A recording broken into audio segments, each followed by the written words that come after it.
أعوذ بالله من الشيطان الرجيم. بسم الله الرحمن الرحيم.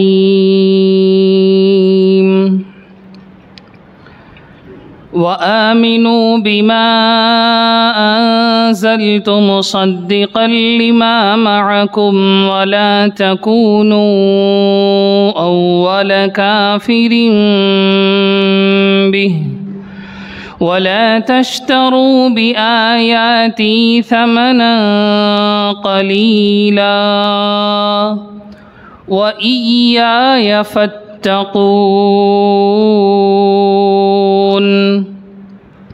ولا تلبسوا الحق بالباطل وتكتموا الحق وأنتم تعلمون وأقيموا الصلاة وآتوا الزكاة واركعوا مع الراكعين. أتأمرون الناس بالبر وتنسون أنفسكم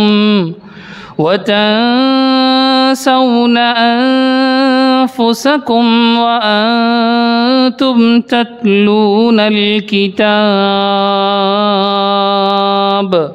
أفلا تعقلون. صدق الله العظيم. إن الحمد لله نحمده ونستعينه ونستغفره ونؤمن به ونتوكل عليه ونعوذ بالله من شرور أنفسنا ومن سيئات أعمالنا. من يهده الله فلا مضل له ومن يضلله فلا هادي له ونشهد أن لا إله إلا الله وحده لا شريك له ونشهد أن سيدنا وسندنا وحبيبنا ومولانا محمدا عبده ورسوله. أما بعد، اللهم صل على سيدنا محمد وعلى آله وأصحابه وأتباعه أجمعين. سب قسم کی تعریفیں، بڑائی، کبریائی صرف اور صرف اللہ وحدہ لا شریک لہ کے لائق ہے، اور بے شمار انگنت درود و سلام نازل ہو میرے اور آپ کے آقا تاجدار مدینہ، فخر موجودات، سید الکائنات، شفیع المذنبین، خاتم النبیین حضرت محمد الرسول اللہ صلی اللہ علیہ وسلم پر، جن کو سارے انسانوں کی طرف اللہ رب العزت نے آخری نبی اور آخری رسول بنا کر بھیجا. آپ کے بعد قیامت تک کوئی بھی نیا شخص نبی یا رسول نہیں آ سکتا. بزرگان محترم، گزشتہ ہفتہ سورۃ البقرہ کی آیت نمبر 40 کی تفسیر اور تشریح اور اس کے حوالے سے مختلف قسم کی گزارشات آپ کے سامنے رکھی گئی. آج آیت نمبر 41 کی تفسیر کرنی مقصود ہے. اللہ فرماتے ہیں وَآمِنُوا بِمَا أَنزَلْتُ مُصَدِّقًا لِمَا مَعَكُمْ، اور تم ایمان لے آؤ اس کتاب پر جس کو ہم نے اتارا، جس کو ہم نے نازل کیا. وہ ایسی کتاب ہے کہ وہ تصدیق کرتی ہے اس کتاب کی جو تمہارے پاس موجود ہے. وَلَا تَكُونُوا أَوَّلَ كَافِرٍ بِهِ، اور تم پہلے کافر نہ بن جاؤ، پہلے اس کتاب کا انکار کرنے والے نہ بن جاؤ. وَلَا تَشْتَرُوا بِآيَاتِي ثَمَنًا قَلِيلًا، اور ہماری آیتوں کو حقیر قیمت کے بدلے نہ بیچو. وَإِيَّايَ فَاتَّقُونَ، اور مجھ ہی سے ڈرو. بنی اسرائیل کے احوال شروع ہو چکے ہیں، جیسا کہ میں نے اس سے پہلے کئی ہفتوں پہلے والی نشست میں بیان کیا کہ اللہ رب العزت نے سورۃ البقرہ کے اس رکوع سے آیت نمبر 40 سے بنی اسرائیل کا تذکرہ شروع کرتے ہیں، اور یہ تذکرہ چلتا ہے الف لام کے ختم تک یہ تذکرہ چلتا ہے. تو یہاں سے جتنے بھی احوال اور جتنے بھی آیات آ رہی ہیں، ان سب میں رب العزت نے بنی اسرائیل کی مختلف قسم کی خرابیوں کو ذکر کیا ہے. بنی اسرائیل کی مختلف قسم کے ان کے اوپر جو فضیلتیں اللہ رب العزت نے فرمائی تھی ان کا ذکر کیا ہے، اور ان کے جو اعتراضات اور اشکالات تھے دین الاسلام پر، رب العزت نے ان کو کاؤنٹر کیا ہے، ان کو جواب دیا ہے۔ تو یہ دوسری آیت ہے بنی اسرائیل کے حوالے سے۔ اللہ اس میں ان کو حکم فرماتے ہیں کہ اے بنی اسرائیل، اے یعقوب کی اولاد علیہ الصلاۃ والسلام، تم لوگ اس کتاب پر ایمان لے آؤ جس کو ہم نے نازل کیا۔ اس کتاب کی خاصیت یہ ہے کہ وہ کتاب تمہارے پاس جو پہلے سے آلریڈی کتاب موجود ہے اس کی تصدیق کرتی ہے، تائید کرتی ہے، اس کو سپورٹ کرتی ہے۔ تو یہاں اللہ نے بنی اسرائیل کو، یہود کو، نصارہ کو یہ حکم ارشاد فرمایا کہ تم لوگ پہلے اس کتاب پر ایمان لے آؤ جو ہم نے اتاری ہے، یعنی قرآن مجید پر تمہیں ایمان لے آنا چاہیے۔ دو وجہ ہیں۔ پہلی وجہ یہ ہے کہ اس قرآن مجید کو اتارنے والے ہم ہیں، یعنی اللہ کی ذات ہے۔ جو اللہ تم پر توریت نازل کیا، جو اللہ تم پر زبور اور انجیل اتارا، اسی اللہ کی یہ کتاب ہے۔ میں اللہ خود کہتا ہوں کہ تم اس کتاب پر ایمان لے آؤ کیونکہ اس کو میں نے بھیجا ہے۔ دوسری اس کتاب کی خصوصیت اللہ رب العزت نے ارشاد فرمائی کہ یہ کتاب تمہارے پاس آلریڈی جو توریت اور زبور اور انجیل موجود ہے اس کو تصدیق کرنے والی کتاب ہے، اس کو اگینسٹ میں جانے والی، اس کو رد کرنے والی کتابیں نہیں ہیں۔ یہاں سے ہمیں یہ بات سمجھ لینا چاہیے کہ قرآن مجید توریت اور انجیل اور زبور کو کمپلیٹ ڈینائی نہیں کرتی۔ قرآن مجید توریت، زبور اور انجیل کو بالکلیہ ختم نہیں کر دیتی۔ توریت اور انجیل اور زبور کے اندر جو اللہ کے احکامات موجود ہیں، جو اللہ کی سچی باتیں موجود ہیں، جو عقیدے موجود ہیں، وہ سارے عقیدے قرآن مجید بھی بیان کرتا ہے۔ آپ یوں سمجھیں کہ اگر آپ سے کوئی پوچھتا ہے کہ اسلام کب شروع ہوا، اسلام کب شروع ہوا، ہم میں سے 99% لوگوں کا یہی ماننا ہے کہ اسلام شروع ہوا ہے محمد الرسول اللہ صلی اللہ علیہ وسلم کے زمانے سے، یعنی آج سے 1450 سال پہلے اسلام کی شروعات ہوئی۔ یہ ہم میں سے اکثروں کا ماننا ہے۔ حالانکہ حقیقت یہ ہے کہ اسلام کو شروع کرنے والے محمد رسول اللہ صلی اللہ علیہ وسلم نہیں ہیں، اسلام کو مکمل کرنے والے محمد رسول اللہ صلی اللہ علیہ وسلم ہیں۔ شروعات سیدنا آدم علیہ السلام نے کی تھی۔ اس دھرتی پر جو سب سے پہلا دین اتارا گیا وہ دین الاسلام ہے۔ آدم علیہ السلام پر ایمان لانے والے سارے لوگ مسلمان ہیں۔ نوح علیہ السلام پر ایمان لانے والے سارے لوگ، ان کا نام مسلم ہے۔ ابراہیم علیہ السلام، موسیٰ علیہ السلام، عیسیٰ علیہ السلام، جتنے بھی اللہ کے انبیاء آئے ان سب کے فالو کرنے والے مسلمان ہی تھے۔ ان سب کے پاس جو دین تھا وہ اسلام ہی تھا، ان سب کے پاس جو عقیدے تھے وہ اسلام ہی کے عقیدے تھے۔ اللہ نے جو عقیدہ پہلے اتارا، پہلے دن جب آدم علیہ السلام کو بھیجا اس وقت اتارا، وہی عقیدہ محمد الرسول اللہ صلی اللہ علیہ وسلم کے زمانے میں بھی موجود تھا۔ آدم علیہ السلام بھی اللہ کی تمام اسماء اور صفات کے ساتھ اللہ پر ایمان رکھنے والے تھے۔ محمد صلی اللہ علیہ وسلم بھی اللہ کی ساری اسماء اور صفات کے ساتھ اللہ پر ایمان رکھنے والے تھے۔ اسی لیے ہمارا کہنا ہے کہ اس دنیا کا سب سے پرانا مذہب وہ دین الاسلام ہے۔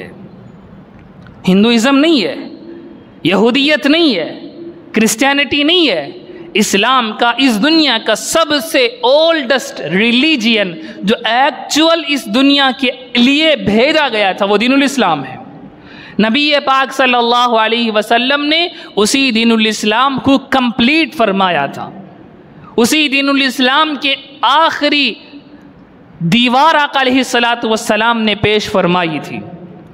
اس کو اچھی طرح سمجھ لیں، اس کو اچھی طرح اپنے دل و دماغ میں اتار لیں کہ کوئی آ کر تم سے یہ نہ کہہ دے کہ تم باہر کے لوگ ہو، تم دوسرے جگہ سے آئے ہو، تم عرب کی قوم سے آئے ہو، ہم عرب کی قوم سے نہیں آئے ہیں، ہم عرب کے رہنے والے نہیں ہیں، ہم اس دین کے ماننے والے ہیں جو اس دنیا کا سب سے اولڈسٹ ریلیجین ہے، اس دنیا کا سب سے پرانا مذہب ہے، اس دنیا کا ایکچول مذہب ہے، اور وہ دین الاسلام ہے۔ تو میں بات یہ سمجھا رہا تھا کہ اللہ نے جو کتابیں بھیجی ہیں، توریت ہو، انجیل ہو، زبور ہو یا دوسرے صحیفے ہوں، وہ ساری کتابوں کو قرآن مجید آ کر 100% ختم نہیں کر دیتا۔ اس کو ایک مثال سے سمجھیں۔ اللہ نے توریت سب سے پہلے نازل فرمائی موسیٰ علیہ السلام پر، بنی اسرائیل کے لیے سب سے پہلے توریت نازل ہوئی۔ توریت پر بنی اسرائیلی عمل کرتے تھے۔ موسیٰ علیہ السلام چلے گئے، ہارون علیہ السلام نبی تھے، ان کا انتقال ہو گیا، وہ وصال فرما گئے۔ اصل نبوت کے درمیان تھوڑا وقفہ ہو گیا، تھوڑا زمانہ گزر گیا، بنی اسرائیل کی پاپولیشن بڑھ گئی۔ مثال کے طور پر آپ یہ سمجھیں کہ ایک چھوٹی سی بستی میں بنی اسرائیل کی قوم تھی، تو آج وہ کئی بستیوں میں پھیل گئی، اور نبی جو بھی آئے گا وہ ایک طرف آئے گا، ایک قبیلے کے لیے آئے گا، ایک گروپ کے لیے آئے گا۔ تو جو دوسرے گروپوں تک نبی نہیں پہنچے، یا نبی کی تعلیمات نہیں پہنچی، یا دین اس زمانے کے ایکچول توریت کو محفوظ کرنے والے نہیں پہنچے، تو ان کے یہاں توریت کے اندر خرابیاں شروع ہونے لگی۔ بات سمجھ میں آ رہی ہے؟ خرابیاں پیدا ہونے لگی۔ تو جب خرابیوں کی شروعات ہو جاتی ہے، وہ پھیلنے لگ جاتی ہیں، پوری سوسائٹی اسے قبول کرنے لگتی ہے، اور اللہ کی جو کتاب ہے وہ پیچھے چلی جاتی ہے، وہ سیکنڈری درجے پر چلی جاتی ہے، رسوم اور رواج آگے بڑھ جاتے ہیں، تو اللہ دوسری کتاب کو، دوسرے نبی کو بھیجتے ہیں۔ بات سمجھ میں آ رہی ہے؟ کتاب آئی، کتاب لانے والا جب تک تھا، اس کتاب کی صحیح باتیں، اس کتاب کی حفاظت، اس کتاب کے صحیح مطلب محفوظ تھے۔ جب کتاب لانے والا چلا گیا، زمانہ گزرتا گیا، اس پر بدعات ایڈ ہوتی گئیں، اس پر خرافات ایڈ ہوتی گئیں، اس کے اندر رد و بدل شروع ہو گیا، اور ہوا یہ کہ کتاب پیچھے چلی گئی، رسومات سامنے آ گئے، کتاب پیچھے چلی گئی، طریقے سامنے آ گئے، کتاب پیچھے چلی گئی، باپ داداؤں کا عمل سامنے آ گیا، اور یہ عمل پھیل گیا اصل کتاب سے زیادہ، یہ عمل پھیل گیا اصل کتاب سے زیادہ۔ اصل کتاب کی وہ ویلیو نہیں رہی جو اس کی ایکچول ویلیو ہونی چاہیے تھی، تو اللہ رب العزت دوسری کتاب دے کر دوسرے نبی کو بھیجتے ہیں۔ وہ نبی آ کر کیا کرتے ہیں؟ پہلی کتاب کو دوبارہ زندہ کرنا یہ مشکل ہوگا، کیونکہ لوگ اس کے اندر تبدیلیاں کر چکے ہیں، تو وہ اللہ کا نبی اس پہلی کتاب کی ایکچول تعلیمات کو لے کر ایک نئی کتاب کے ساتھ آتا ہے۔ بات سمجھ میں آئی؟ تو یہی سلسلہ زمانے دراز سے چلا۔ آج ہم سمجھ سکتے ہیں کہ کرسچینٹی کی اگر آپ اچھی طرح سے ان کا گہرا مطالعہ کریں تو ان کے یہاں جو طریقے ہیں وہی اصل ان کا مذہب ہے۔ بائبل وہ سیکنڈری درجے کی چیز ہو گئی، مانیں گے وہ اس کو ہولی، قبول کریں گے وہ ان کو اپنی کتاب کی طرح، لیکن عمل ان کا اس پر نہیں ہوگا، عمل ان کا اس بائبل پر بھی نہیں ہوگا جس کو وہ ایکچول مانتے ہیں۔ عمل کس پر ہوگا؟ عمل ان کے جو دین کے رہنما ہیں، جو گرو گھنٹال ہیں، ان کی باتوں پر وہ عمل کریں گے۔ تو سیکنڈری چیز ہو گئی اللہ کی کتاب، جس کو وہ اللہ کی کتاب سمجھتے ہیں وہ سیکنڈری درجے کی ہو گئی۔ تو اس طرح جب زمانہ گزر گیا، ساری کتابوں کے اندر خرافات آ گئی، تو اللہ نے آخری نبی کو آخری کتاب دے کر بھیجا۔ آخری نبی آخری کتاب جو لے کر آئے ہیں، یہ کتاب اس سے پہلے والی کتابوں کے اندر جو ایکچول دین تھا اس ساری باتوں کو یہ ریوائز کرتی ہے، یہ پھر سے بیان کرتی ہے۔ تو قرآن مجید توریت کے اگینسٹ نہیں جا رہی ہوگی، قرآن مجید انجیل کے اگینسٹ نہیں جا رہی ہوگی، قرآن مجید توریت کی جو اصلی باتیں ہیں اس کو باقی رکھے گی، اس کو پروو کرے گی۔ انجیل کی جو اصلی باتیں ہیں اس کو باقی رکھے گی، اس کو پروو کرے گی۔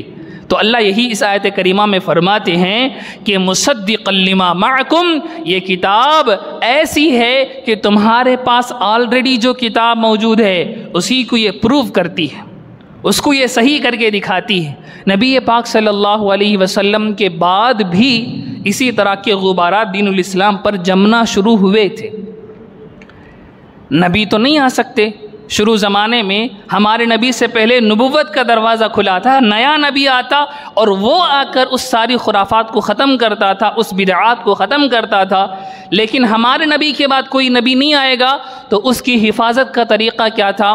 اس کی حفاظت کا طریقہ یہ ہے کہ اللہ نے علماء کا ایک سلسلہ اس امت میں شروع فرمایا۔ اسی کو آقا نے ایک حدیث کے اندر ارشاد فرمایا، العلماء ورثۃ الانبیاء، کہ یہ علماء انبیاء کی وراثت ہیں، یہ علماء انبیاء والا کام کریں گے۔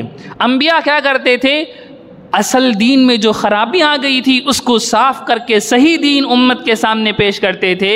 اس امت کے علماء وہی کام کرتے ہیں، اس امت کے علماء وہی کام کرتے ہیں کہ اصل قرآن اور اصل سنہ کے اوپر جو بدعات ایڈ ہو جاتی ہیں زمانے کے ساتھ ساتھ، جو خرافات ایڈ ہو جاتی ہیں، جو تحریفات ایڈ ہو جاتی ہیں، یہ ہر زمانے کے علماء اس تحریفات، ان بدعات کے خلاف لکھتے ہیں، بولتے ہیں، ان خرابیوں، ان تحریفات کے خلاف بولتے ہیں، لکھتے ہیں، تاکہ اصل دین جو سرکار دو عالم صلی اللہ علیہ وسلم کے زمانے میں موجود تھا وہ قیامت تک موجود رہے۔ اور اللہ نے اس کا اتنا زبردست انتظام کیا کہ خود آقا علیہ السلام نے ایک حدیث میں ارشاد فرمایا، لا یزال طائفۃ من امتی منصورین، میری امت میں ہمیشہ ایک جماعت ایسی موجود ہوگی جو اس دین کی حفاظت کرتے رہے گی۔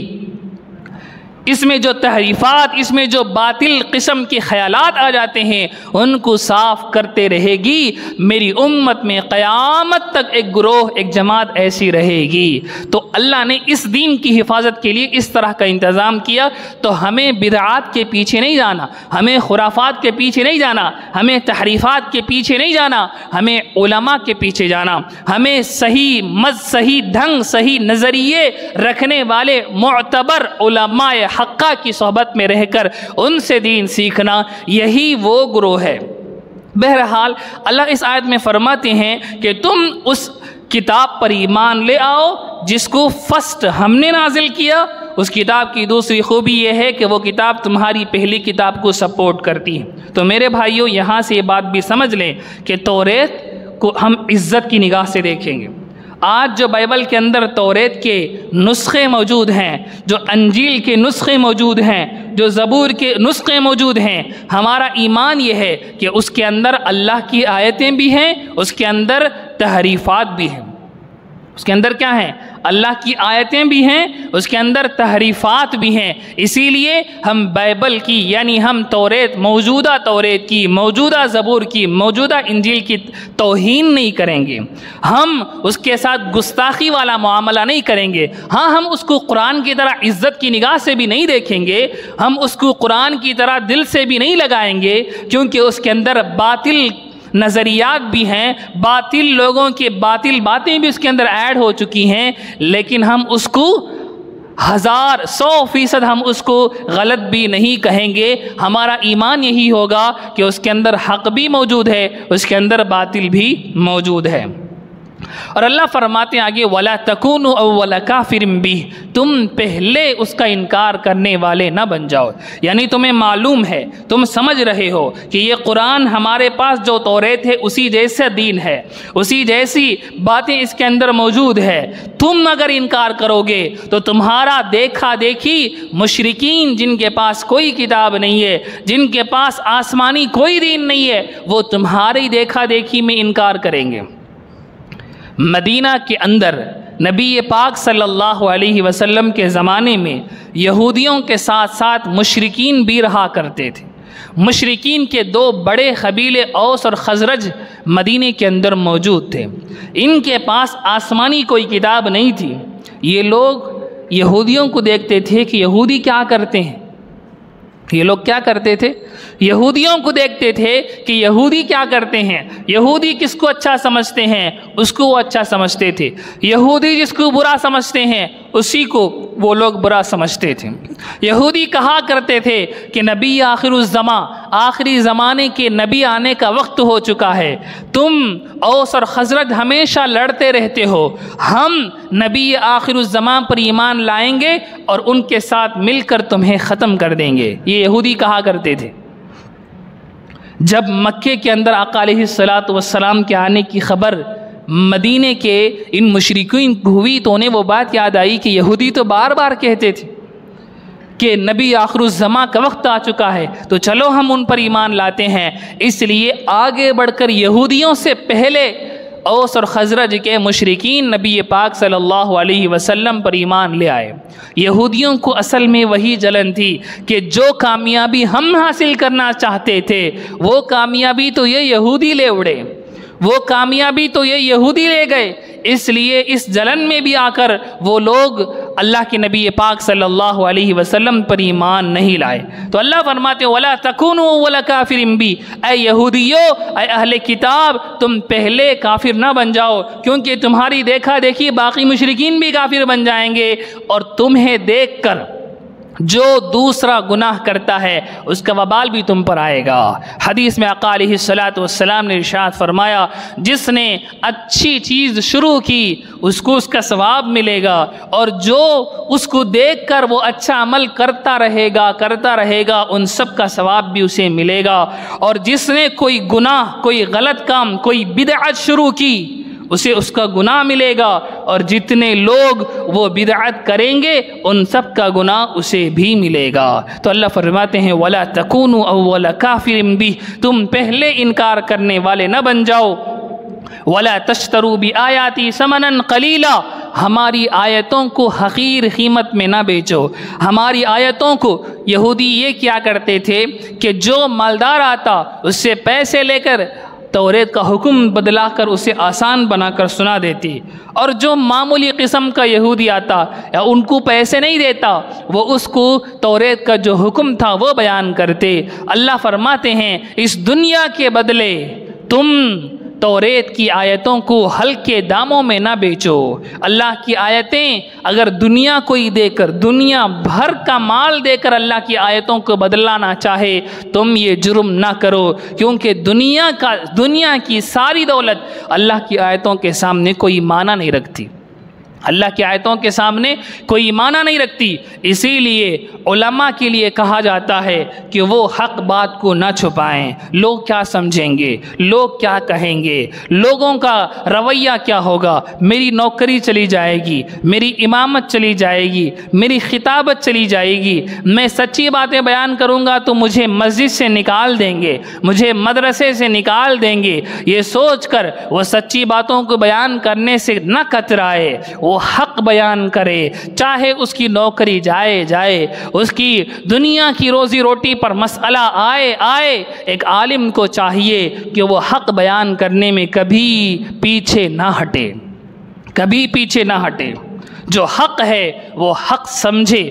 اور عوام کو بھی چاہیے کہ اگر ایک عالم کے بارے میں ہمیں معلوم ہو گیا کہ یہ حق پرست عالم ہے، یہ حق بیان کرنے والا عالم ہے، تو اب ہمیں اس کے حوالے سے اس کی باتوں کو سمجھنے کی کوشش کرنا چاہیے، اس کی باتوں کو اپنے دل کے اندر اتارنے کی کوشش کرنا چاہیے۔ علماء کی یہ قربانیاں نبی پاک صلی اللہ علیہ وسلم کے زمانے سے شروع ہوئی اور آج تک جاری ہیں۔ امام اعظم ابو حنیفہ رحمہ اللہ، آپ کو معلوم ہے ان کا انتقال کہاں ہوا تھا؟ وہ نرم بستر پر پڑے ہو کر انتقال نہیں فرمائے، ان کا انتقال جیل کے اندر ہوا تھا، ان کا انتقال زہر کا پیالہ پینے سے ہوا تھا۔ آپ کو معلوم ہے امام دار الہجرہ امام مالک رحمۃ اللہ علیہ کے دونوں ہاتھ کے پہنچے اتروا دیے تھے اس زمانے کے بادشاہ نے، اس زمانے کے حاکم نے، ان کے حق بولنے کی وجہ سے یہ پہنچے اتروا دیے تھے، جس کی وجہ سے وہ رکعت نہیں بند پاتے تھے۔ اسی لیے بعض مالکیہ کا قول یہ ہے کہ نماز میں ہاتھ چھوڑ کر نماز پڑھنا چاہیے، ہاتھ رکعت باندھنے کی ضرورت نہیں ہے۔ انہوں نے ان کے اسی زمانے کا عمل دیکھا کہ امام مالک رحمۃ اللہ علیہ کے پہنچوے جب اتروا دیے تھے تو وہ رکعت باندھ ہی نہیں سکتے تھے، وہ رکعت نہیں باندھ سکتے تھے، وہ ہاتھ چھوڑ کر نماز پڑھنے پر مجبور ہو گئے۔ آپ کو نہیں معلوم امام احمد بن حنبل رحمۃ اللہ علیہ نے حق کے خاطر کیا سخت تکلیفات سہی، آپ کو اس کا اندازہ نہیں ہے، اس کا اندازہ نہیں ہے کہ کس قسم کے کوڑے ان پر برسائے جاتے تھے۔ امام شافعی رحمۃ اللہ علیہ جو امام احمد بن حنبل رحمۃ اللہ علیہ کے استاد ہیں، استاد اپنے اسٹوڈنٹ کا کرتا لے کر دعا کرتا ہے کہ اے اللہ اس کے بدلے میری مغفرت کر دے، اس کے بدلے میری مغفرت کر دے۔ اپنے اسٹوڈنٹ کا کرتا لے کر اپنے آنکھوں میں ڈال کر روتا ہے۔ اتنی قربانیاں کیوں دی؟ اسی حق بولنے کے خاطر دی کہ ہزار بھی ہو جائے، میری جان جائے، میری آن جائے، میری عزت اور آبرو پر مسئلہ آئے، حق بولنے سے نہ جھجکے، حق بولنے سے نہ کترائے۔ اپنی زندگیاں انہوں نے اجیرن کرنا گوارا کر لیا، لیکن حق کو نہیں چھپایا۔ آج امت کے علماء کی یہ حالت ہے۔ اللہ حفاظت فرمائے کہ جو مسئلہ حق کا ہوتا ہے اس کو بیان کرنے سے کتراتے ہیں۔ کیوں؟ کیونکہ کامن مین، عوام اس کو سننے کے لیے تیار نہیں۔ عوام چاہتی ہے کہ مولوی صاحب ویسا بیان کرے جیسا میں ہوں، یا جیسا میں سننا پسند کرتا ہوں، یا جیسا میرے فیور میں ہو۔ حالانکہ اسے یہ چاہیے کہ مولوی صاحب ایسا بیان کرے جو اللہ نے کہا ہو، جو اللہ کے رسول نے کہا ہو صلی اللہ علیہ وسلم۔ میٹھی میٹھی باتیں بیان کریں، اچھی اچھی باتیں بیان کریں، جنت کے تذکرے کریں، حوروں کے تذکرے کریں، جنت کے نہروں کے تذکرے کریں، بڑا مزہ آتا ہے، بہت اچھا لگتا ہے۔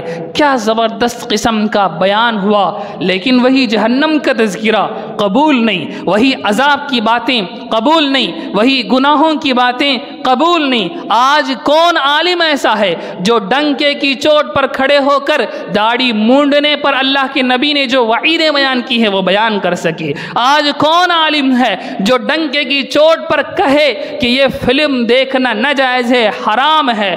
آج کون عالم ہے جو مسجد میں ممبر میں کھڑے ہو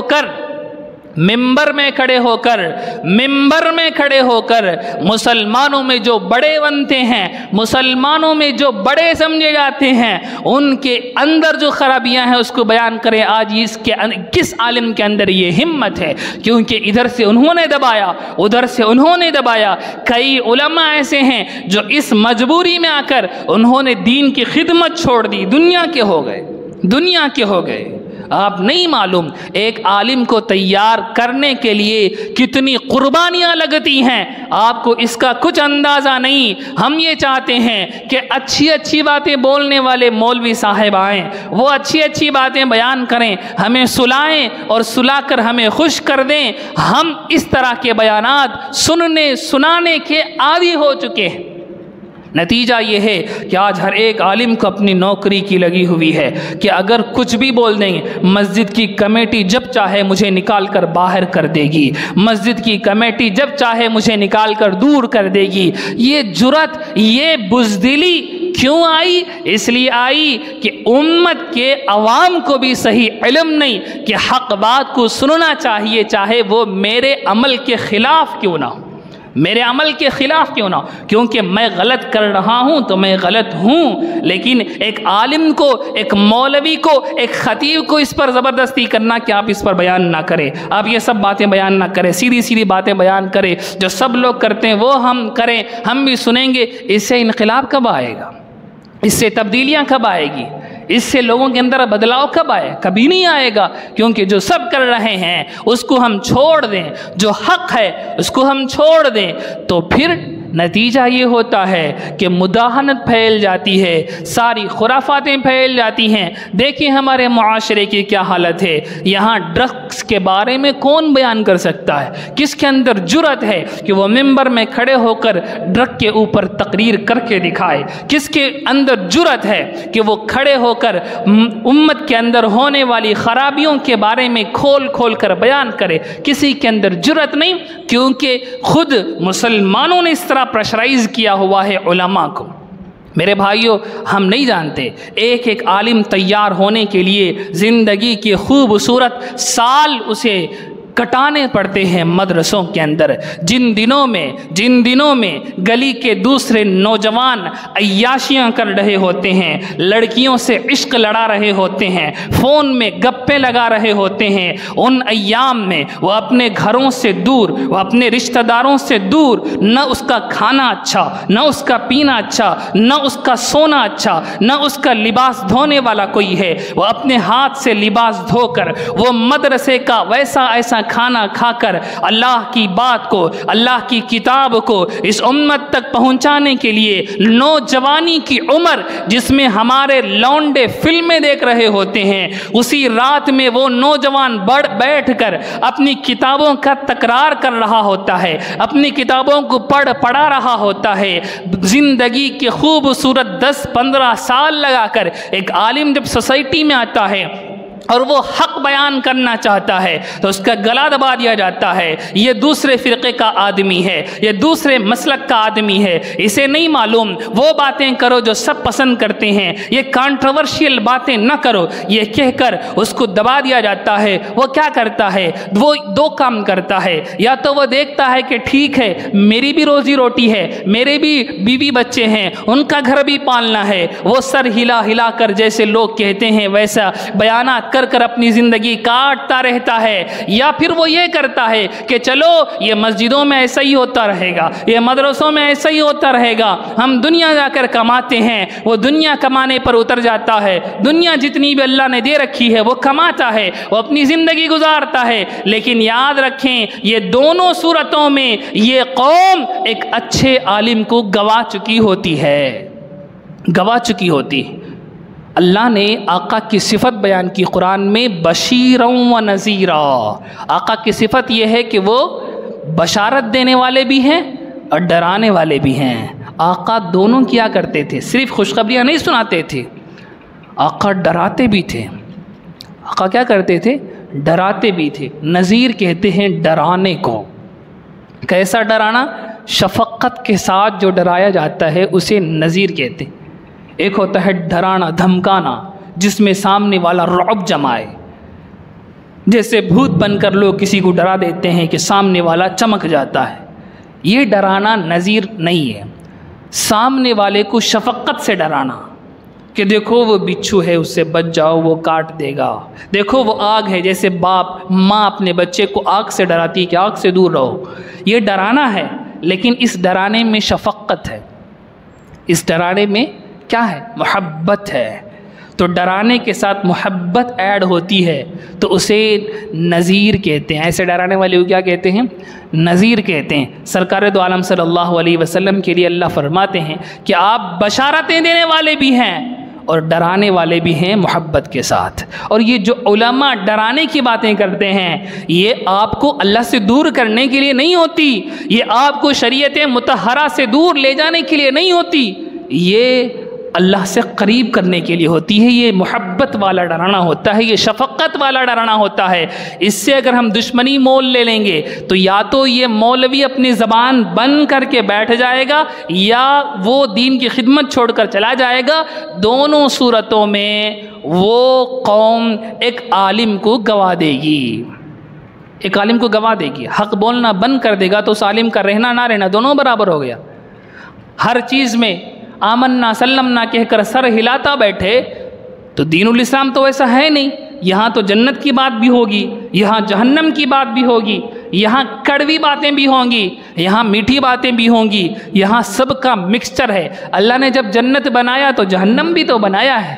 اللہ نے جب جنت کے اندر حوریں رکھی ہیں تو جہنم کے اندر حلق میں اٹک جانے والا کانٹے دار پھل بھی تو بنایا، اس کا بھی تو تذکرہ کرنا ہے۔ اس کا بھی تو تذکرہ کرنا ہے۔ ایک مولوی صاحب سے کسی نے کہا کہ آپ ہمیشہ یہ سخت باتیں کیوں کرتے ہیں، نرم نرم باتیں بیان کریں، تو انہوں نے بڑی زبردست قسم کی بات کی۔ انہوں نے کہا کہ دیکھو، ایک آدمی پٹری پر بیٹھا ہوا مستیاں کر رہا ہے، ٹرین کی پٹری ہوتی ہے، اس پر بیٹھا ہوا کیا کر رہا ہے؟ مستیاں کر رہا ہے۔ دور سے ٹرین آ رہی ہے، وہ اسے نہیں دیکھ رہا، وہ مستیاں کر رہا ہے۔ تو بچانے کا طریقہ یہ نہیں کہ آپ جا کر نرم سے اس کا ہاتھ پکڑے اور کہیں کہ بھائی صاحب آپ تو یہاں بیٹھے ہنسی مذاق کر رہے ہیں، کھیل کر رہے ہیں، حالانکہ آپ کے پیچھے تیز رفتار ٹرین آ رہی ہے۔ ایسے تو نہیں سمجھائیں گے۔ اس کو سمجھانے کا طریقہ یہ ہے کہ آپ دھر کر لات ماریں اسے کہ وہ پٹری سے ادھر جا کر گرے۔ یہی تو اس کو بچانے کا طریقہ ہے، یہی تو اس کو بچانے کا طریقہ ہے۔ اس کو بچانے کا طریقہ تو یہ نہیں کہ آپ جا کر ہاتھ پکڑیں، اس کی ٹھوڑی چھیئیں اور اس کے ساتھ اچھی اچھی باتیں کریں اور سمجھائیں کہ دیکھو پیچھے سے گاڑی آ رہا ہے۔ ایسا تو نہیں کہیں گے۔ آپ کیا کریں گے؟ زور سے لات ماریں گے۔ کوئی آدمی کرنٹ شاک میں اٹک گیا ہو تو اس کو بچانے کا طریقہ نرمی سے کھینچنا نہیں ہے۔ اس کو کیسے بچائیں گے؟ جو ہاتھ میں ملا اس کو لے کر اس زور سے مارو کہ وہ جا کر ادھر گرے۔ یہی تو بچانے کا طریقہ ہے۔ میرے بھائیوں، یہ علماء وہی کرتے ہیں، یہ علماء وہی کرتے ہیں کہ آدمیوں کو سمجھائیں کہ نبی پاک صلی اللہ علیہ وسلم نے جہنم کے حوالے سے کیا باتیں بیان فرمائی، ان بدعات اور خرافات کے حوالے سے کیا بیان فرمائی۔ بہرحال میں بات یہ سمجھا رہا تھا، وَلَا تَشْتَرُوا بِآيَاتِي ثَمَنًا قَلِيلًا، اللہ کی آیتوں کو کم قیمت میں نہ بیچو۔ کوئی عالم یا کوئی عام انسان بھی حق بات کو چھپاتا ہے، اس کا مطلب یہ ہے کہ وہ اپنی عزت کے لیے جو حقیر چیز ہے اللہ کی آیت کے سامنے خرید کر اللہ کی آیتوں کو بیچ رہا ہے۔ اگر کوئی مولوی اپنی نوکری کے لیے حق بیان نہیں کرتا، اس کا مطلب یہ ہے کہ وہ اپنی نوکری جو اللہ کی آیتوں کے مقابلے میں حقیر چیز ہے اس کو خرید کر اللہ کی آیتوں کو بیچ رہا ہے۔ وَلَا تَشْتَرُوا بِآيَاتِي ثَمَنًا قَلِيلًا وَإِيَّايَ فَاتَّقُونِ، اور مجھ ہی سے ڈرو، او مولویوں، او حق بولنے والوں، مجھ سے ڈرو، مجھ ہی سے ڈرو۔ تمہاری روزی روٹی کا انتظام میں کرنے والا ہوں، تمہاری روزی روٹی کا انتظام میں کرنے والا ہوں۔ یہاں سے حق بولنے پر نکال دیا جائے تو کیا ہوا؟ ہم اللہ کی زمین پر پھیل جائیں گے۔ ان ارض اللہ واسعہ، اللہ کی زمین تو بہت کشادہ ہے، اللہ کی زمین مسلمان کے لیے تنگ نہیں ہے۔ ایک آدمی حق بولنے کی وجہ سے وہ اپنی نوکری سے الگ ہوتا ہے، ہو جائے، وہ غار میں جا کر بیٹھ جائے، وہ بکریاں چرا کر اپنی زندگی گزار لے، اس کا تو کوئی جانے والا نہیں ہے۔ جائے گا اس امت کا، جائے گا اس قوم کا جس نے اس کی عزت نہیں کی، جس نے اس کو صحیح ڈھنگ سے استعمال نہیں کیا۔ تو میرے بھائیوں، حق کو سننے کی عادت ڈالنی چاہیے، کیونکہ دوائی ہمیشہ کڑوی ہی ہوتی ہے، دوائی ہمیشہ کڑوی ہوتی ہے، میٹھی میٹھی دوائیں ہوا نہیں کرتی، میٹھی میٹھی دوائیں ہمیشہ کام نہیں کرتی، میٹھی میٹھی دواؤں سے کام نہیں چلتا۔ کبھی تیز کڑوے قسم کی دوائیاں ہمیں نگلنی ہوگی، تبھی ہمارے اندر کی بیماریاں ختم ہوں گی۔ تو اس بات کو ہم سمجھیں کہ جو عالم حق بیان کرے اس کو فلی سپورٹ کریں، جو حق بیان کرے اس کو فلی سپورٹ کریں، ہر لین سے اس کی امداد کریں۔ میرے خلاف بھی بولے تو کوئی فرق نہیں پڑتا، میں کون سا جنت کا ٹھیکیدار، میں کون سا خدا بن بیٹھا ہوں، میں کون سا نبی پاک صلی اللہ علیہ وسلم کی شریعت پر اجارہ داری کر سکتا ہوں، مجھے کوئی فرق نہیں پڑتا۔ ٹھیک ہے، یہ خرابی میرے اندر ہے، میں اس کو چھوڑوں آگے بڑھوں، میں اس کو چھوڑوں آگے بڑھوں، لیکن حق بات کہنے سننے کو نہ بند کروں، نہ بند کرنے کا سبب بنوں۔ تو اس بات کو ہم اچھی طرح اس ذہنوں میں اتار لے، یا اس آیت کریمہ سے ہمیں حاصل کرنے کا سبق ہے۔ اللہ نے یہودیوں کے لیے یہ آیت کریمہ اتاری، لیکن اس میں ہمارے لیے اتنا بڑا سبق ہے کہ ہم بھی اللہ کی آیتوں کے ساتھ حقارت والا معاملہ نہ کریں۔ اللہ کی کتاب کو چوم کر سینے سے لگا کر رکھ لینا ہی اس کی عزت کرنا نہیں ہے، اللہ کی باتوں کو ڈنکے کی چوٹ پر پہنچانا یہ بھی اس کی عزت کرنے کا کام ہے، اللہ کی بات کی دعوت کو لے کر جانا یہ بھی اللہ کی آیتوں کی عزت کرنے کے برابر ہے۔ اللہ رب العزت ہم سب کو عمل کی توفیق نصیب فرمائے، آمین۔ وآخر دعوانا ان الحمد للہ رب العالمین۔ لک الحمد ولک الشکر یا اللہ، اللہم صلی علی سیدنا محمد وعلی آل سیدنا محمد وبارک وسلم علیہ۔ ربنا آتنا فی الدنیا حسنۃ وفی الآخرۃ حسنۃ وقنا عذاب النار۔ اللهم إنا نسألك حبك وحب من يحبك والعمل الذي يبلغني حبك سبحان ربك رب العزة عما يصفون وسلام على المرسلين والحمد لله رب العالمين۔